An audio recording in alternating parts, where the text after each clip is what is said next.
और एक चीज़ है, जब भी लड़के वाले लड़कियों को देखने आते हैं तो उससे रामायण पूछते हैं कि तुम रामायण पढ़ सकती हो। फिर महाभारत नहीं पूछता है कि तुम महाभारत या भागवत गीता के बारे में पूछेंगे, रामायण के बारे में पूछेंगे।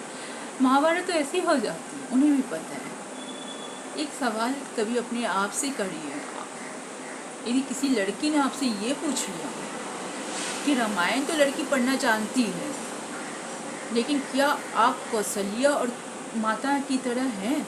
क्या आपका बेटा राम जी की तरह है?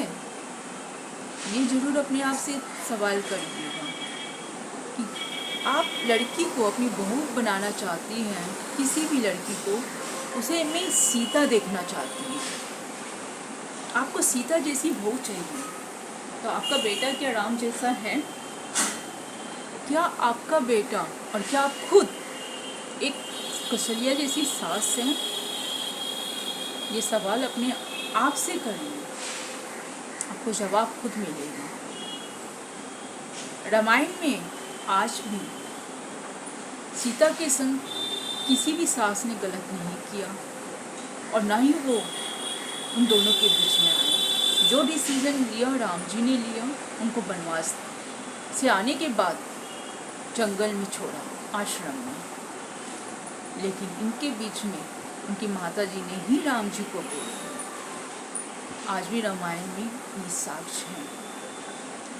बहनों का आक्षेप आया है। रावण की जो युद्ध हुई खुद लिखा हुआ है रामायण में, सुप्रेखा की वजह से। महाभारत जो हुआ लालच की वजह से। द्रौपदी का चिरहरण करते वक्त घर के बड़े बुजुर्ग शांति से बैठकर देख रहे थे, गलत को बढ़ावा दिए, तो महाभारत है।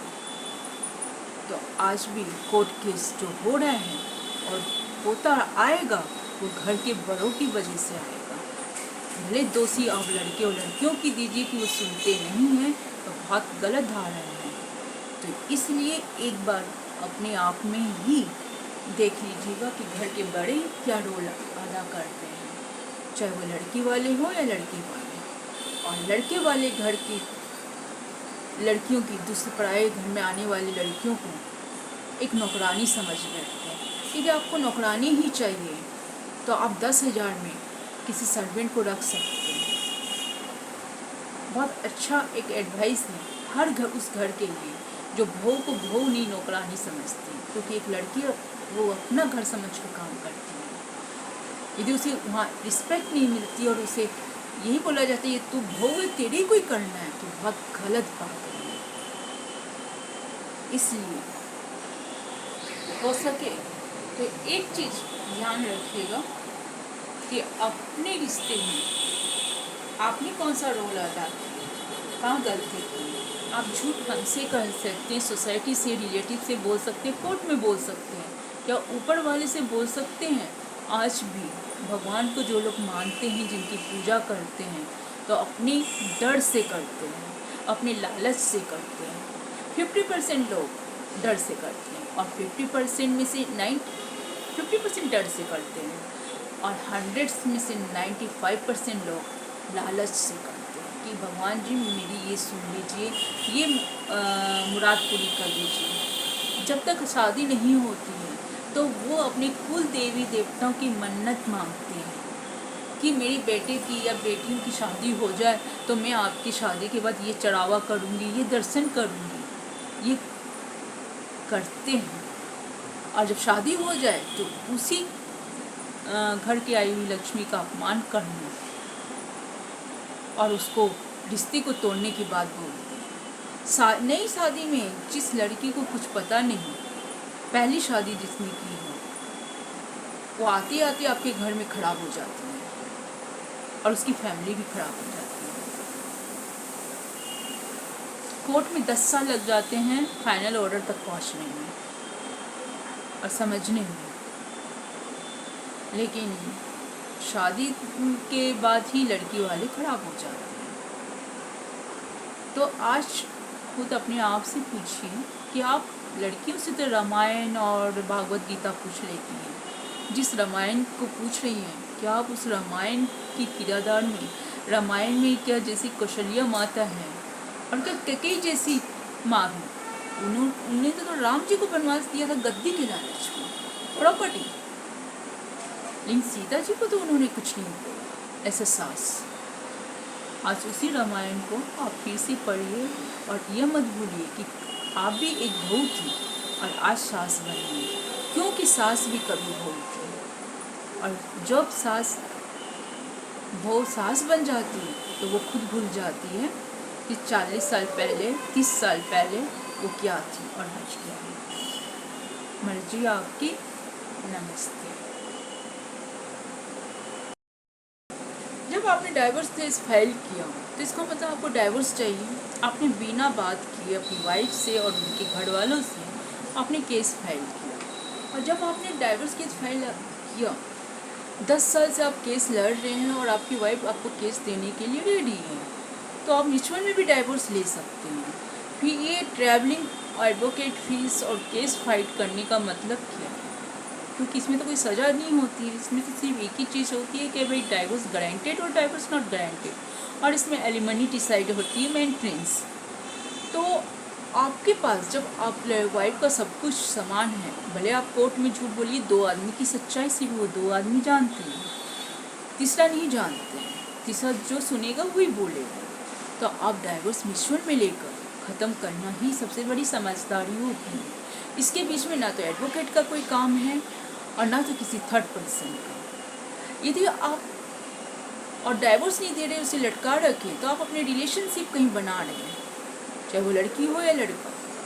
लड़की की आज तक नहीं देखी गई कि डाइवोर्स यदि उसने फाइल किया वो डाइवोर्स नहीं चाह रहा, ऐसा हो ही नहीं सकता है। इसका मतलब वो अपनी नए रिलेशन में खुश है और अपनी वाइफ को इंगेज कर रखा है कोर्ट केस में, और उसके घर वाले भी यही चाहते हैं कि वो शादी ना करे दूसरी, और वाइफ को एलिमनी देने से रो रहे हैं। जब शादी में आपकी वाइफ के घर वालों ने खर्चा किया, शादी के बाद का खर्च किया, उसकी ज़िंदगी को आपने बर्बाद कर दिया झूठे एलिगेशन से, और वो एलिगेशन आप प्रूफ भी नहीं कर पाए, उसे कोर्ट केस में फंसा कर, तो आपकी जिम्मेदारी बनती है उसकी 10 साल से 15 साल की लाइफ को स्पॉइल करने के बाद। एक सवाल ये है कि आप जब ऑफिस या बिजनेस करते हैं, किस लिए करते हैं? इनकम के लिए। आपको रिश्ते में नहीं रहना था, आप बैठ कर उसी समय सॉल्व कर सकते हैं, न कि उसे टाने। यदि आपको लगता है कि मौका दिया, बातचीत किया, नहीं निभ सकती, तो उस रिश्ते को वहीं पर छोड़ देना ज़्यादा समझदारी होती है। ये कोर्ट में ला के खड़ा करके फिर डेट पर डेट, तारीख पर तारीख, तारीख पर तारीख लेने का क्या मतलब बताइए? इसका मतलब एक ही चीज़ है, आप अपने जॉब में करिए, बिजी रहिए, अपने रिलेशनशिप में बिजी रहें, और वाइफ को रख दीजिए कोर्ट में इंगेज। तो बहुत गलत सोच है। आज कानून कोर्ट के सुप्रीम कोर्ट ने जब ये धारा निकाली है, जिसके विरोध में बहुत सारे लोग हैं, और कोई खुश नहीं है इस सुप्रीम कोर्ट के जजमेंट से। सुप्रीम कोर्ट ने क्लियर ही बोल दिया है, रिलेशनशिप ओपनली उन्होंने ऐसा वेस्टर्न, इंडिया में वेस्टर्न कल्चर को भी बढ़ावा दिया है। अब आप क्या करिए? वक्त बदलते देर नहीं लगती है, हर दिन एक नया स्ट्रगल है, एक नई टेक्नोलॉजी जिस तरह आ रही है, वैसे ही सुप्रीम कोर्ट की नई गाइडलाइंस आ रही हैं। जितनी जल्दी हो सके, आप अपने रिश्ते में नहीं रह सकते तो रिश्ते को ख़त्म कर दीजिए। टॉक्सिक रिलेशनशिप रखने से अच्छा है कि अलग रहना बेस्ट है।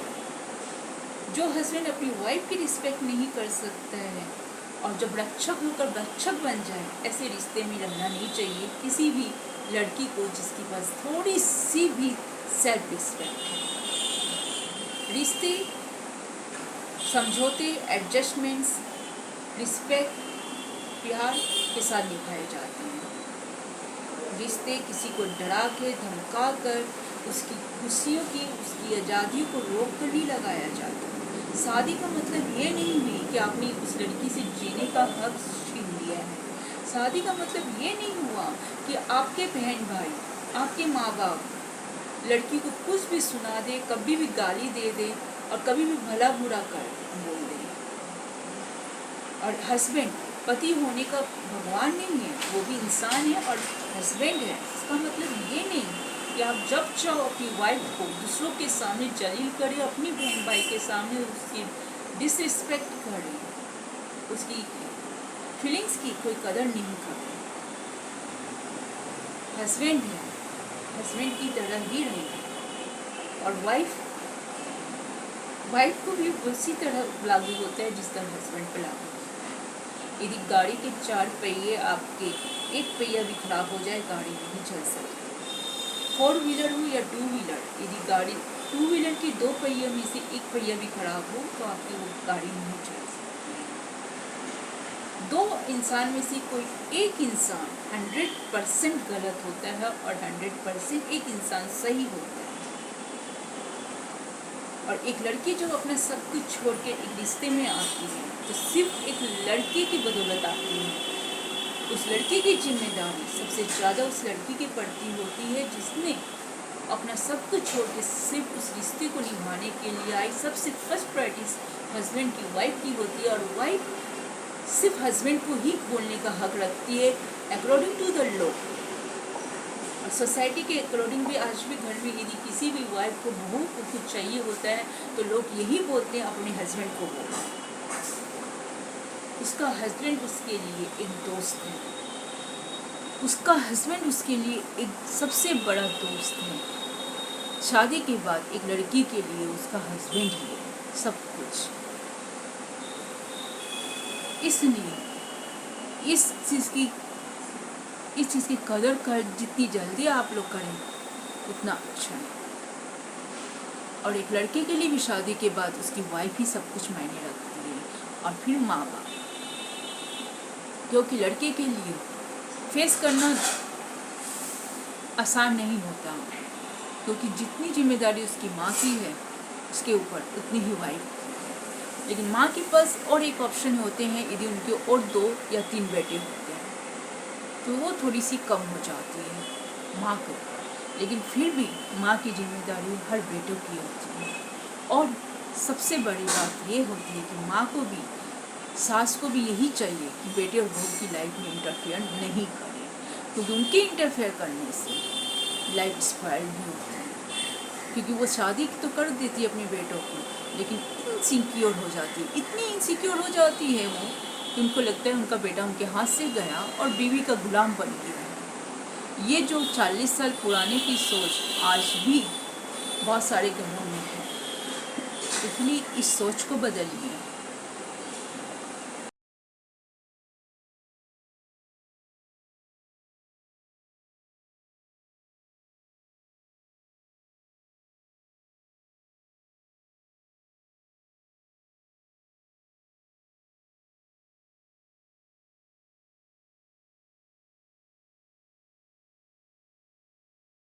मामले क्यों बढ़ रहे हैं, कोर्ट के अंदर में केस इतने इंक्रीज़ कर रहे हैं और डिले भी हो रहे हैं, उसका रीज़न कोई नहीं जानता। हकीकत कुछ और होती है, जो हम देखते हैं वैसा नहीं होता है। सबसे बड़ी बात कि आज कोर्ट के अंदर में मामले जाते ही क्यों हैं। और रिश्ते हमारे ज़िंदगी के एक इम्पॉर्टेंट पार्ट है। जिस तरह हम बिना खाए और बिना पानी पिए नहीं रह सकते, वैसे रिश्ते हैं। रिश्ते में नोक-झोंक होती है। जैसे मैंने एक वीडियो शेयर की है टॉम एंड जेरी, लाइफ भी वैसी ही टॉम एंड जेरी की तरह। आज घर के अंदर चाहे बहन भाई के रिश्ते हो या मम्मी पापा के साथ है या किसी भी के साथ भी हो, नोक-झोंक होती है। किसी के घर में 19 और किसी के घर में 20। लेकिन डाइवोर्स का केस सिर्फ हस्बैंड और वाइफ के बीच का होता है, ना कि मदर फादर के बीच में, बेटे बेटी के साथ, ना भाई बहन का और ना ही तो माँ बेटे का। ये सिर्फ हस्बैंड वाइफ का ही डाइवोर्स केस आता है। क्यों? आपने ऐसा कभी सोचा है? आज हमारे हिंदू समाज में डाइवोर्स केस है ही नहीं, कभी हुआ ही नहीं है। यदि आप शास्त्र की बात करते हैं और शास्त्र को ही उठा के देखें तो उसमें डाइवोर्स है ही नहीं। आज कोई लोग लड़कियों की गलती बताते हैं, लड़की के घर वालों की, तो कोई लड़के की और लड़के के घर वालों की। लेकिन सोचकर देखिए, दोनों की ज़िंदगी बर्बाद हुई है। और जिसके साथ गलत होता है, चाहे वो लड़की वाले हो या लड़के वाले के साथ गलत होता है तो वो लड़के वाले को दोष देते हैं, और यदि लड़के वालों के साथ गलत हो तो वो लड़की वालों को दोष देते हैं। सबसे बड़ी और अच्छी बात तो ये है कि वो दोनों अपने रिश्ते को, अपनी ज़िंदगी को पूरी दांव पर लगा देते हैं किसी तीसरे इंसान की वजह से। उन दोनों में झमेला तीसरे को लेकर होता है, आपस की उनकी कोई रंजिश नहीं होती है जितनी तीसरे की इन्वॉल्वमेंट से होती है। अब यहाँ पर एक सवाल आते हैं, क्या तीसरे इंसान हमेशा खराब होते हैं? क्या वो तीसरे इंसान वो क्या सही नहीं होते? दोनों की प्रॉब्लम की सॉल्व नहीं करते? वो तीसरे इंसान एक गॉड के रूप में भी आते हैं। तीसरे इंसान कभी दो के झगड़ों को अच्छी तरह से सुलझा देते हैं, और कहीं कहीं पर अपने फ़ायदे के लिए अपने ही घर वाले, खास करके लड़के के घर वाले, अपने फ़ायदे के लिए दोनों के रिश्ते को तोड़ मरोड़ के पेश करते हैं। क्योंकि उनको यदि अपने बेटे से, अपने भाई से यदि लगाव नहीं हो, फ़ायदा नहीं होगा, वो उनके रिश्ते के बीच में नहीं आएंगे। ये बहुत बड़ी कड़वी सच्चाई है जिसे लोग नहीं मानते हैं, और यही एक ऐसी सच्चाई है जहाँ पर रिश्ते टूट रहे हैं और लड़कियाँ कोर्ट में जा रही है और लड़के भी कोर्ट में जा रहे हैं। आज कोर्ट में डाइवोर्स केस की लाइन लगी हुई है। जिस तरह हर साल शादी के लगन में शादियों की लाइन लगी रहती है पंडितों के पास, उसी तरह कोर्ट के अंदर डाइवोर्स केस की लाइन लगी हुई है। हर स्टेट में, हर सिटी में, कोई ऐसा स्टेट और सिटी नहीं है जहाँ पर डाइवोर्स के लिए मामले नहीं हो और 10 साल से 20 साल 25 साल केस नहीं लड़ रहे हैं। और इस डिले के कारण एडवोकेट और जजेस हैं। सबसे मेन हमारा सिस्टम है, और वो सिस्टम है घर से शुरुआत होती है। यदि आपका घर का सिस्टम सही नहीं है तो वहाँ रिश्ते बिगड़ेंगे, और कोर्ट के अंदर फिर एडवोकेट और जजेस अपना खेल खेलते हैं। एडवोकेट को तो फीस मिलती है, वो लंबा खींचते हैं, उनका समझ में आता है, वो बिजनेस करते हैं। और जजेस को क्या है, वो एडवोकेट के बिना चलते नहीं हैं। कुछ जज इतने अच्छे होते, स्ट्रिक्ट होते हैं कि वो एडवोकेट को भी डांट देते हैं, लेकिन कुछ जजेस इतने ऐसे होते हैं जहाँ खुद ही डेट पर ही डेट देते रहते हैं, अपनी डेट पर भी काम नहीं करते। बोले आज मैं बहुत बिजी हूँ, दूसरे केसेस लगे हुए हैं। उन्होंने जब तारीख दी है किसी क्लाइंट को तो उनकी तारीख पर ही वो क्लाइंट जाते हैं। लेकिन जब जजेस ऐसी बात बोलते हैं तो उनके ऊपर कोई एक्शन नहीं लिया जा सकता, क्योंकि जज के अगेंस्ट कोई नहीं जाना चाहता है। एडवोकेट तो बिल्कुल नहीं जाएंगे, और क्लाइंट अपने एडवोकेट को बोल के रह जाती है, और कुछ क्लाइंट जजेस को बोलते हैं। लेकिन अभी के दौर पर जजेस ऐसा कर रहे हैं, और एडवोकेट तो करते ही आए हैं। तो एडवोकेट को क्या जाता है, उनके पास तो केसों की बेशुमार है, उनको तो तारीख ले लेना है। यदि आज उनको कहीं जाना है वो तारीख ले लेंगे अपनी जूनियर को बोलकर, या आपस में बात करके एडवोकेट अपोजिट पार्टी से वो वैसे फिक्स कर लेते हैं जो कि क्लाइंट की समझ के बाहर है। अब सवाल एक चीज़ का ये उठ रहा है, कि आप कोर्ट क्यों जा रहे हैं? आपको डाइवोर्स चाहिए, मेंटेनेंस चाहिए, तभी तो आप कोर्ट जा रहे हैं ना। तो वो तो आप बिना कोर्ट गए भी म्यूचुअल में कर सकते। सबसे पहले जाने से पहले सबसे पहले आप घर के बड़ों को बीच में बिठाकर उनसे आप बात करवाइए, दोनों पक्ष की। यदि घर के बड़े से बात नहीं समझती है तब कोर्ट जाइए।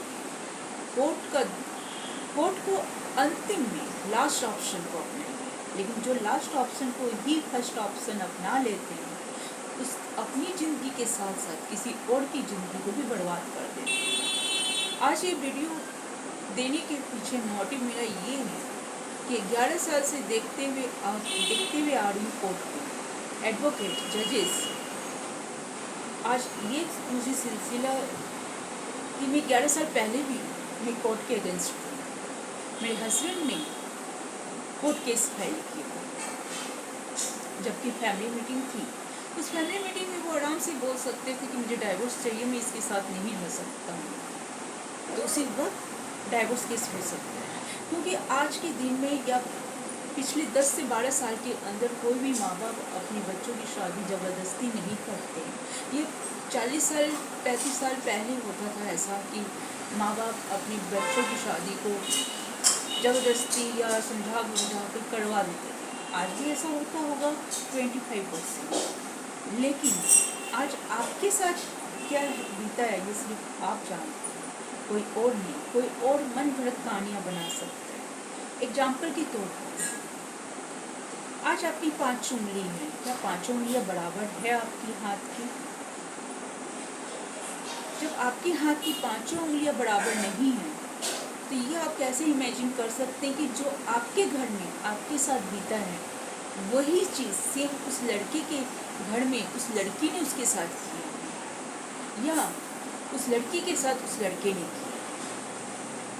आप कभी भी ये जजमेंट नहीं कर सकते और करना भी गलत है। एक तरफा बात सुनकर डिसीजन देना गलत है। कोशिश करिए दोनों तरफा की बात सुनिए। आज जजेस दोनों तरफा सुनकर ऑर्डर करते हैं, लेकिन अब जजेस भी गलती कर रहे हैं। कई जजेस पूरा जजमेंट, पूरा जो रिटन पेपर हम देते हैं डॉक्यूमेंट्स, उसको देखते और पढ़ते तक नहीं है। सिर्फ जो सुनी हुई बात रहती है, जो दो एडवोकेट आर्गूमेंट करते हैं, उसी पर अपना फाइनल ऑर्डर कर देते हैं। और 50% जजेस उस पेपर को पढ़ते हैं और 50% जजेस डॉक्यूमेंट्स को पढ़ते नहीं हैं, यहाँ तक इवन देखते तक नहीं है फाइल को। ये कड़वी है मगर सच्चाई है।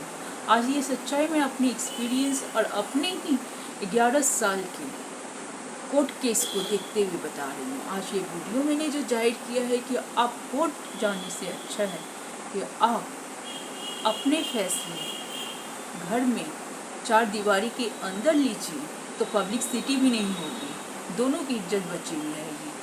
जहाँ एक पार्टी में, चाहे वो लड़का वाला हो या लड़की वाला, यदि वो आप सोसाइटी, रिलेटिव्स में, फ्रेंड सर्कल में आप बोलने जा रहे हो तो आप सच पूरा बोलिए। लेकिन कोई भी अपनी गलती क्या पूरी बता पाएगा? इतनी हिम्मत है किसी में नहीं है।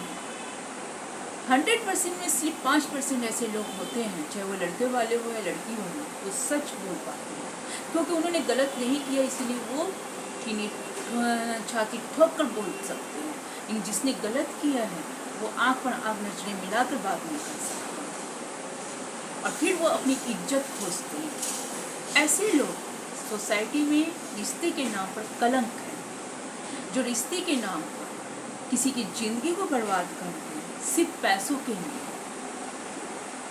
शादी करके उसे कोर्ट के सीढ़ी का रास्ता दिखाते हैं, धमकी देते हैं। ऐसे टॉक्सिक रिलेशनशिप को छोड़ देने में बेहतर है, चाहे तो वो लड़की हो या लड़का, और आपस में समझौते करके छोड़ देने में सबसे बड़ी भूल होती है, न कि कोर्ट में जाकर।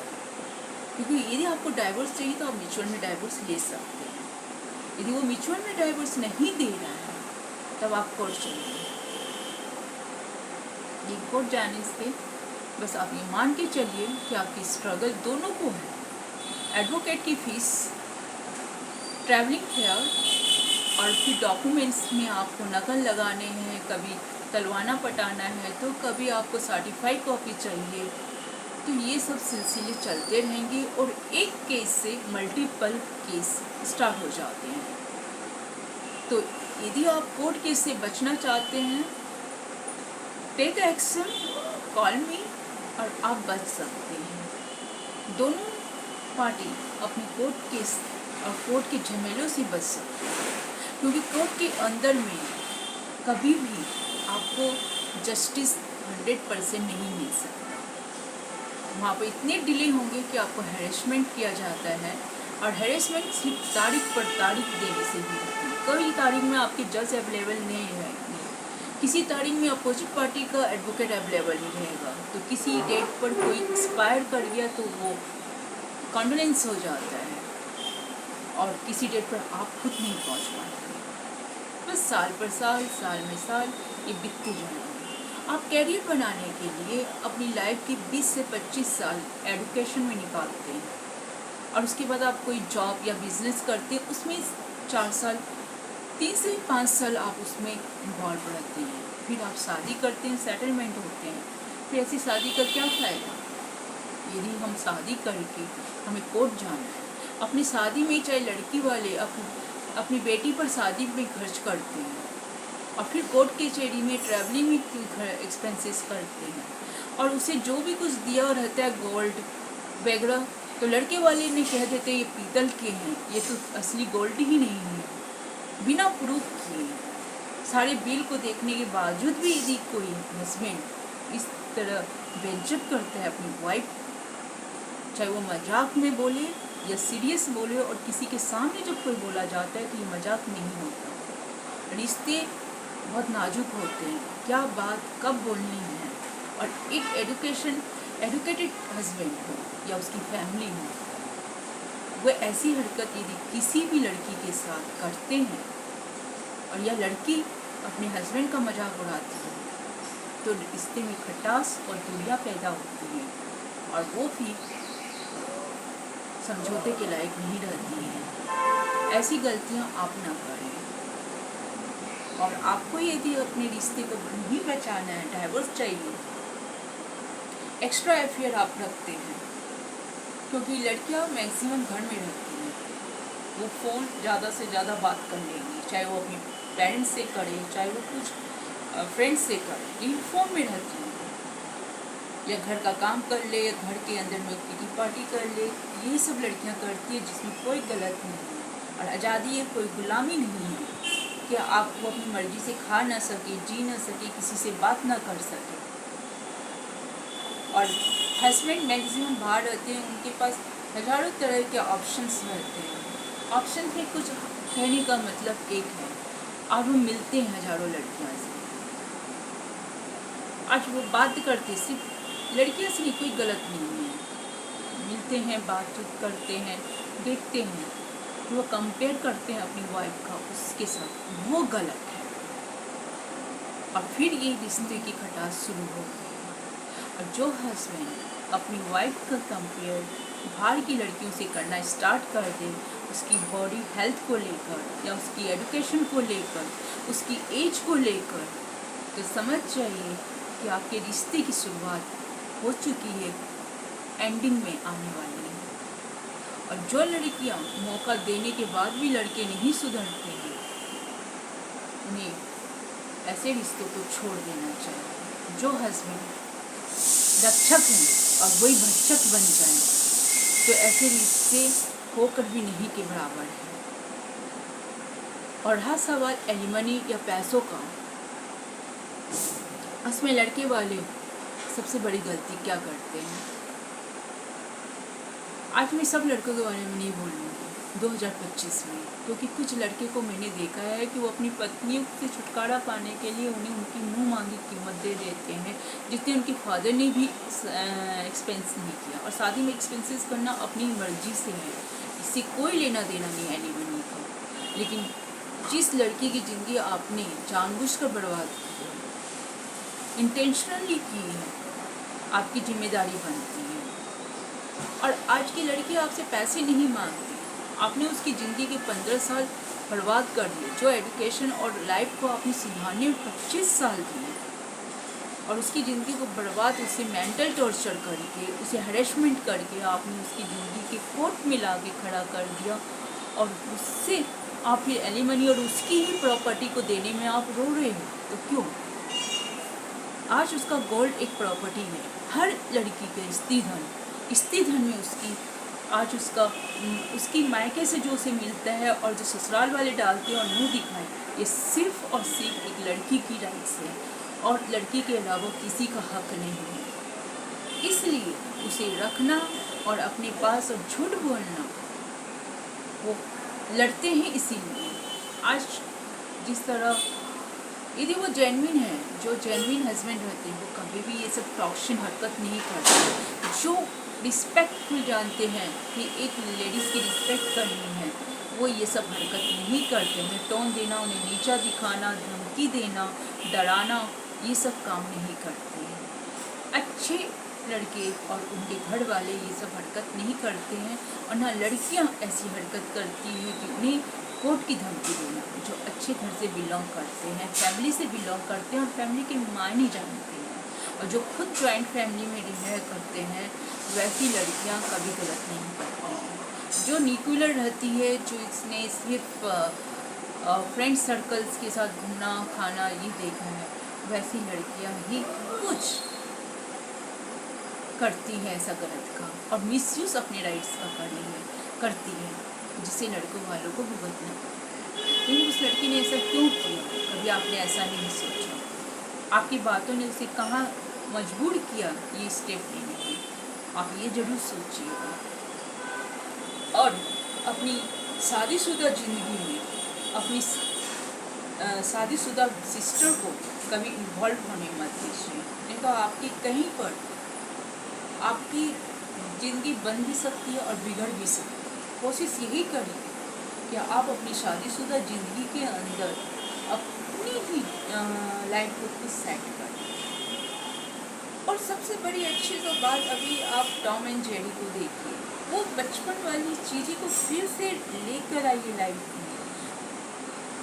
पार्टनर योगा, थोड़ी ट्रैवलिंग एक साथ करिए, छोटी छोटी बातों को नोक झोंक करने से जब ट्रैवल करने घूमिए। जब आपको ऐसा लगे कि आप दोनों के बीच में टेंशन क्रिएट हो रहा है, कुछ मिसअंडरस्टैंडिंग क्रिएट हो रही है, उसे बैठ कर क्लियर करिए, एक साथ टाइम स्पेंड करिए। और सबसे बड़ी बात कम्युनिकेशन, जो हस्बैंड और वाइफ के बीच में नहीं हो पाता है, वर्क प्रेशर की वजह से। हस्बैंड अक्सर बाहर में अपने काम में बिजी रहते हैं, इसलिए अंडरस्टैंडिंग और कम्युनिकेशन और रिस्पेक्ट एक ऐसी चीज़ है, कोई लड़की हो या लड़का कितना भी गलत हो तो वो लाइन पर आ ही जाता है, यदि उसके बीच में वो थर्ड पर्सन ना हो इसमें आग लगाने के लिए। चाहे वो आग लगाने वाले लड़के के ही घर के वाले हो या लड़की के घर वाले, लेकिन लड़की के घर वाले आग नहीं लगाते हैं, क्योंकि वो उनका घर बसता हुआ और उन्हें खुशी से देखते हैं।